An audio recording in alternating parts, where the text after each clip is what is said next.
જય શ્રી કૃષ્ણ। સ્વાગત છે તમારું આરબી ઠાકોર કુકિંગ ચેનલમાં। તો આજે આપણે બાળકો ફેવરેટ ફ્રૂટી બનાવીશું।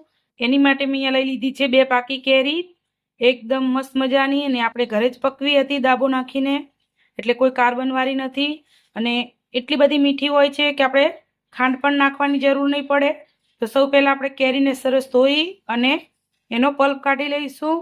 તો આપણે કેરી ધોઈ અને સરસ આ રીતનો મિક્સરમાં પલ્પ કાઢી લીધો છે। તમે જોઈ શકો છો એકદમ જાડો છે અને આપણે મિક્સરમાં પીસ્યો છે એટલે અંદર બિલકુલ ગાંઠા નથી। હવે આપણે આને કડાઈમાં પકાવવાનો છે। અહીંયા આપણે કાચી કેરી નથી નાખી। જો તમારે કાચી કેરી નાખવી હોય તો તમે નાખી શકો છો, પણ આપણે અહીંયા પાકી કેરીમાંથી જ બનાવીએ છીએ।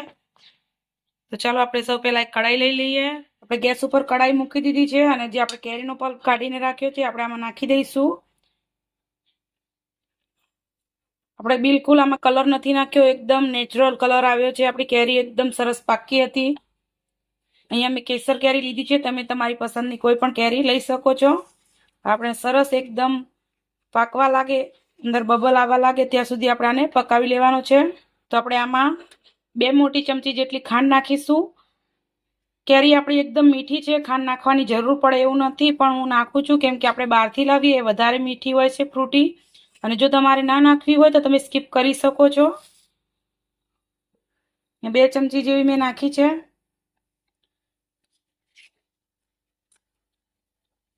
તમે જોઈ શકો છો કે આપણો મેંગોમાં અસલ એકદમ આ રીતે બબલ આવવા લાગ્યા છે। હવે આપણે આમાં 4 થી 5 ટીપા મેંગોનો એસેન્સ નાખીશું। આ બિલકુલ ઓપ્શનલ છે, તમારે ના નાખવો હોય તો તમે સ્કીપ કરી શકો છો, પણ એકદમ બજાર જેવો ટેસ્ટ આવે એટલા માટે હું અહીંયા નાખું છું। સરસ મિક્સ કરી લઈશું। જો તમે એક વખત આ રીતે ઘરે ફ્રૂટી બનાવી લેશો અને બાળકોને પીવડાવશો તો એમને ખબર પણ નહીં પડે કે તમે ઘરે બનાવી છે। એટલી બધી ટેસ્ટી ફ્રૂટી આપણી બનીને તૈયાર થશે। આપણે થોડુંક આમ ટ્રાન્સપરન્ટ જેવું થાય ત્યાં સુધી આપણે આને થવા દેવાનું છે। હવે આપણે આમાં 1 પિંચ જેટલા લીંબુના ફૂલ નાખીશું। જો તમારે લીંબુના ફૂલ ના નાખવા હોય તો તમે લીંબુ પણ નાખી શકો છો। તમે જોઈ શકો છો જે આપણે કેરીની પેસ્ટ છે એના અંદર એકદમ સરસ મજાની ચમક આવી ગઈ છે। આપણે એકદમ સરસ ચમક આવી જાય અને થોડું એવું ટ્રાન્સપરન્ટ થાય ત્યાં સુધી આપણે થવા દેવાનું છે। આપણે પરફેક્ટ બની ગયું છે, તમે જોઈ શકો છો। ગેસ બંધ કરી દઈશું અને આપણે એક સૂપ ગાળવાના ગળણાથી બધું ગાળી લઈશું, જેથી કરીને કોઈ અંદર મોટી આ રીતનો ટુકડો રહી ગયો હોય તો એ નીકળી જાય। આપણે બધો જ પલ્પ આ રીતે ગળણામાં લઈ લીધો છે અને આપણે આ રીતે ગાળી લઈશું, જેથી કરીને એના રેસા હોય એ અલગ થઈ જાય। આની અંદર એકદમ ઠંડુ પાણી નાખી અને સરસ આપણે આને ધોઈ લઈશું, એટલે થોડો પણ પલ્પ આપણો વેસ્ટ ના થાય। પણ પાણી એકદમ ઠંડુ લેવાનું અને હાથની મદદથી આ રીતે બધું સરસ મિક્સ કરી લેવાનું, એટલે આપણો જે કંઈ પલ્પ આમાં રહેલો હશે એ બધો નીકળી જશે।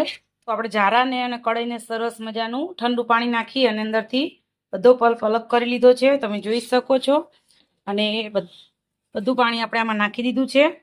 જો આપણે આમાં થોડું એવું ઠંડુ પાણી નાખીશું ને આપણે જાડી પાતળી જેવી ફ્રૂટી રાખવી હોય એ પ્રમાણે આપણે પાણી આમાં એડ કરીશું। એકદમ ઠંડુ પાણી લેવાનું। મારે અત્યારે જ સર્વ કરવાની છે એટલા માટે હું અત્યારે પાણી નાખું છું।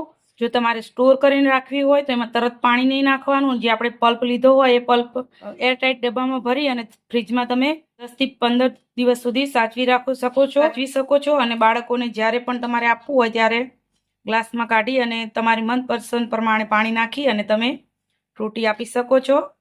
તો મારે અત્યારે સર્વ કરવાની છે એટલે મેં પાણી આમાં નાખી દીધું છે અને સરસ આપણે મિક્સ કરી લઈશું। તમે જોઈ શકો છો કે એટલી બધી એકદમ હજુ થીક છે, આપણે હજી આમાં પાણી થોડું પડશે। 2 કેરીમાંથી તો આપણે 4 થી 5 ગ્લાસ જેટલી ફ્રૂટી બનીને તૈયાર થાય છે। જો તમે એક વખત આ રીતે ઘરે ફ્રૂટી બનાવી લીધી તો તમે બહારની ફ્રૂટી ક્યારેય નહીં લાવો। જો આપણે આમાં થોડું પાણી નાખીશું તો આપણે સરસ મિક્સ કરી લીધું છે અને એકદમ ઠંડી ઠંડી ફ્રૂટી આપણે સર્વ કરીશું। તમે જોઈ શકો છો એકદમ માર્કેટ જેવી આપણી ફ્રૂટી બનીને તૈયાર થઈ છે અને ટેસ્ટમાં તો માર્કેટને પણ ટક્કર આપે એટલી મસ્ત ફ્રૂટી આપણી બને છે। ચાલો ઠંડી ઠંડી ફ્રૂટી આપણે સર્વ કરી દઈએ। તો તૈયાર છે આપણી એકદમ ટેસ્ટી એવી ફ્રૂટી।